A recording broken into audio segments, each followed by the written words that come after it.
J'espère que vous allez très bien.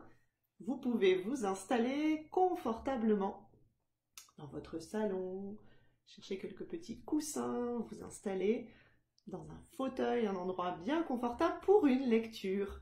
Comme nous ne pouvons pas vous proposer malheureusement au DFI en ce moment des lectures comme nos rendez-vous habituels du samedi au Lémo, nous allons vous proposer la lecture ici grâce à ce live. Alors, j'ai choisi aujourd'hui de vous lire un livre qui s'intitule « Tu te crois le lion ». Ce livre a été écrit par Urial. Urial, c'est un auteur, mais c'est aussi un ami, et c'est aussi un maître d'école, et c'était le maître de mes enfants. Et aussi, ce livre a été illustré par Laetitia Le Sceau. Et je remercie Urial qui nous a bien autorisé à lire son livre « Tu te crois le lion ».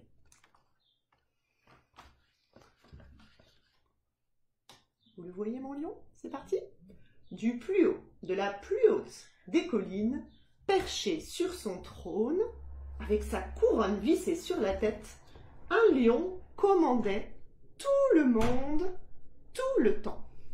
Il se faisait appeler trop puissant. Dès qu'il voulait quelque chose, ou même s'il ne voulait rien, il prenait sa plus grosse voix et hurlait « Lavez-moi les pattes! Brossez ma crinière! J'ai faim! Trouvez-moi une cuisse de gazelle! À boire! Puis, pendant la digestion, je m'ennuie! Amusez-moi! J'ai froid! Donnez-moi vos habits! Admirez-moi! Grattez-moi les fesses! » Sans oublier les petits encouragements. Et que ça saute! Mieux que ça! Vous êtes nuls! C'est pas trop tôt! Désordre, encore désordre, toujours désordre, de jour comme de nuit. Trop puissant ne savait rien faire d'autre que de donner des ordres.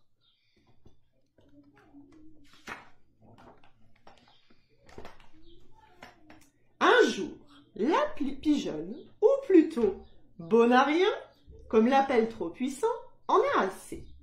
Fatiguée d'obéir, elle part s'installer en bas sur la plage. Le lion grogne, pardon.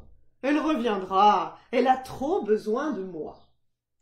Mais les semaines passent et Bonarien ne revient pas.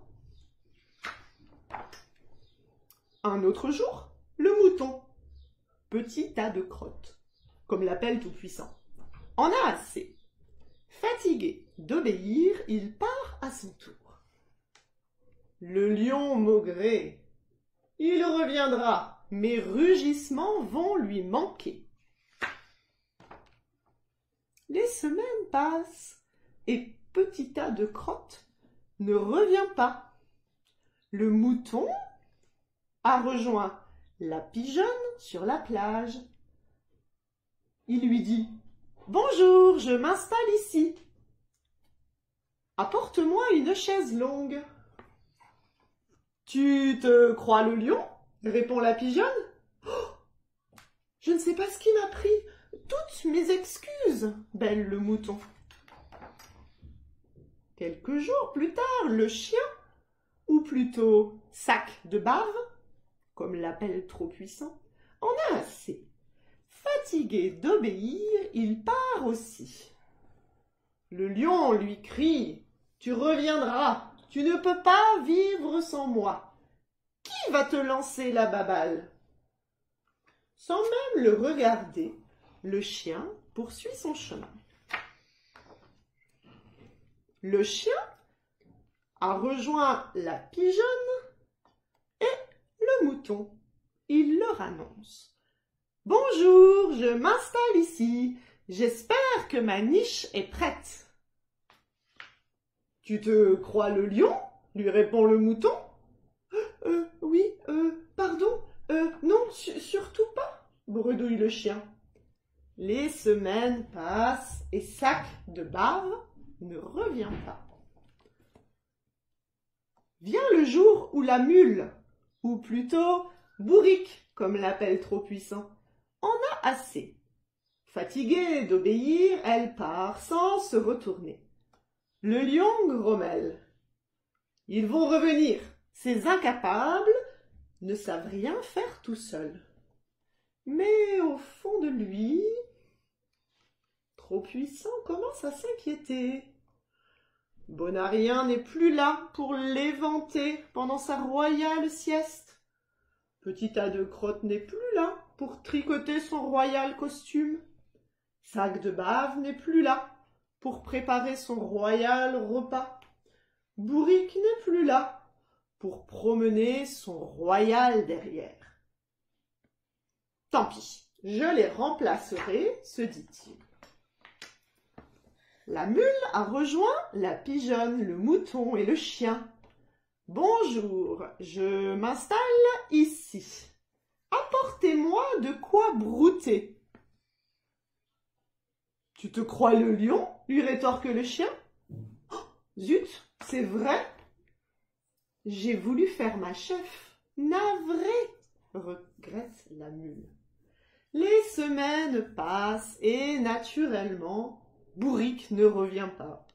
Enfin libre, loin des lois du lion, la pigeonne, le mouton, le chien et la mule savourent ensemble la nouvelle vie douce et paisible. Pendant ce temps, Trop-Puissant assiste au départ de tous ses meilleurs éléments. Pauvre tâche! La vache. Tête d'œuf.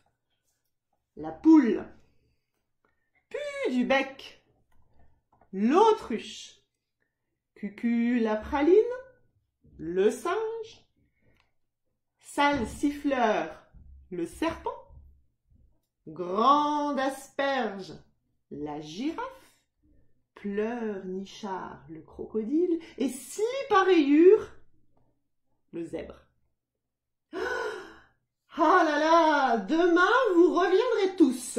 Je suis trop important pour vous. Mais Bonarien, petit tas de crottes, Sac de Bave et Bourrique ne sont jamais revenus. Pauvre tâche, tête d'œuf et pu du bec, non plus d'ailleurs.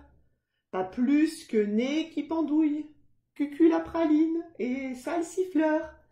Ni grande asperge, ni pleurnichard, ni slip à rayures. Personne n'est revenu. Trop-Puissant se retrouve seul. De toutes ses forces, il rugit. Revenez ici, tout de suite. La colline est déserte. Il n'y a plus personne pour répondre à ses ordres. Alors il décide de descendre de ses hauteurs.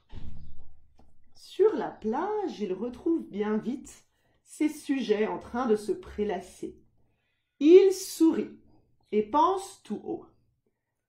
Elle sera parfaite cette plage, avec mon trône, ma baignoire et tous ces idiots qui s'occupent de moi.